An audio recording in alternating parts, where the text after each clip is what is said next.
Most people think the largest predators in history were the ones we already know. T-Rex, Megalodon, the great cats of the Pleistocene.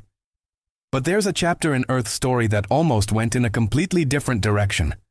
A timeline where a single creature came close to crossing a weight threshold that biology had never reached before, and hasn't reached since. 300 tons of active hunting predator. The question worth asking isn't just whether it was possible. It's why it didn't happen, and how close we actually came. To put 300 tons in any kind of useful context, consider that the largest land animal alive today, the African elephant, weighs around 6 tons. The largest reliably measured blue whale, the heaviest animal ever confirmed on Earth, reached approximately 190 tons. A 300-ton predator wouldn't just be large. It would represent a biological ceiling that evolution has approached from multiple directions across hundreds of millions of years and never once broken through. Understanding why that ceiling exists tells you something fundamental about how life operates under physical constraints. The candidate that comes closest to this conversation is Perucetus colossus, a prehistoric whale unearthed in Peru and formally described in 2023. The fossil record for this animal is incomplete. Researchers worked from 13 vertebrae, 4 ribs, and 1 hip bone, but the bone density alone was staggering. Each vertebra weighed over 100 kilograms. The bones were pachyostotic, meaning abnormally dense and thick, a trait seen in modern manatees and dugongs that helps them maintain buoyancy in shallow water. When paleontologists ran mass estimates based on that bone density and skeletal volume, the numbers came back between 85 and 340 tons. The midpoint estimate sits around 180 tons, which would already rival or exceed the blue whale. But the upper range, 340 tons, briefly made headlines for a reason.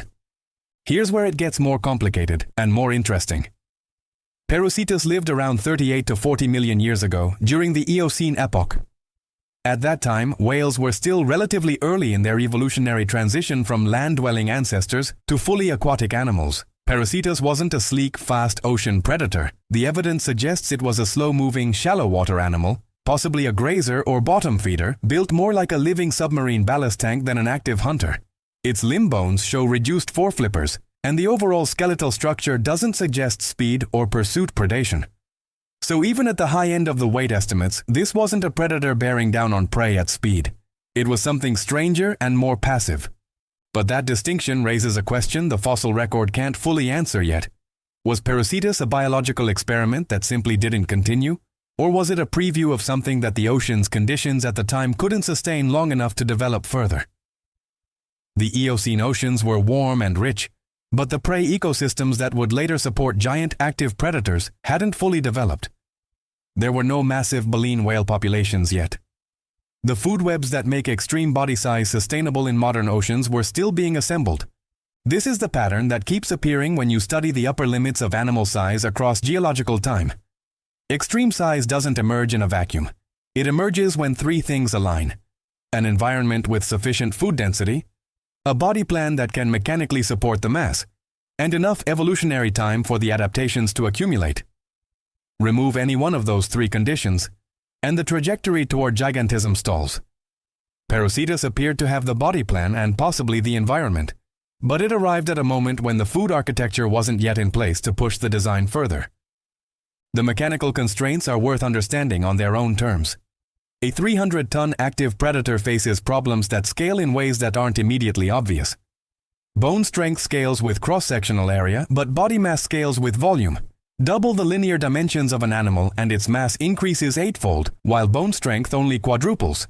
This is why truly massive animals tend toward dense, columnar bone structures and relatively slow movement. The engineering options narrow as you approach the upper limits. For a predator that needs to pursue, accelerate, and subdue prey, these constraints become directly limiting. The ocean partially solves this through buoyancy, which offloads gravitational stress on the skeleton. But even buoyancy has limits when the animal needs to generate the kind of force required to actively hunt large prey. Size is not a destination evolution reaches. It is a negotiation between what the body can carry and what the world will feed. What makes this particular story sit differently than most extinction narratives is that Perucetus didn't fail in any conventional sense. It wasn't outcompeted by a faster predator or wiped out by a sudden environmental shift. It appears to have been a functional, successful animal for its time and place. What didn't happen was the continuation of that body plan toward even greater mass and active predation. The evolutionary line didn't extend into the territory the numbers briefly suggested was possible. It stopped, or redirected, or simply ended without producing successors that pushed the design further.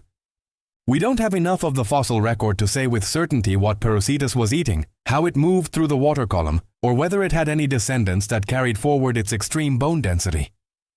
The 3 bones from Peru represent one of the most incomplete records for any animal whose size estimates have generated this much scientific attention. Future excavations in the same formation could either confirm the upper weight estimates or bring them down significantly. The honest position is that we're working with fragments of a story that may look different once more of it is recovered. What we can say is that Earth came closer to a 300-ton predator than most people realize.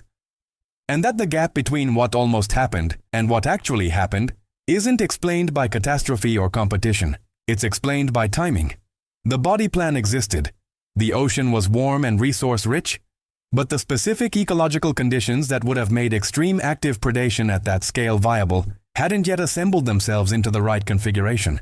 There's something worth sitting with in that. The history of life on Earth isn't just a record of what evolved, it's equally a record of what almost evolved and didn't. The trajectories that reached a certain point and stopped, not because they were failures, but because the world they needed was always slightly out of reach.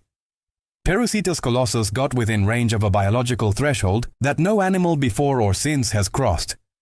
Whether something will ever cross it depends on conditions that don't currently exist. But the ocean has surprised us before, and the fossil record is still mostly unread. The 300-ton predator didn't happen. But it came close enough that the question of why not is worth taking seriously, because the answer reaches into the deepest mechanics of how life scales, adapts, and ultimately runs into the limits of what physics and ecology will allow.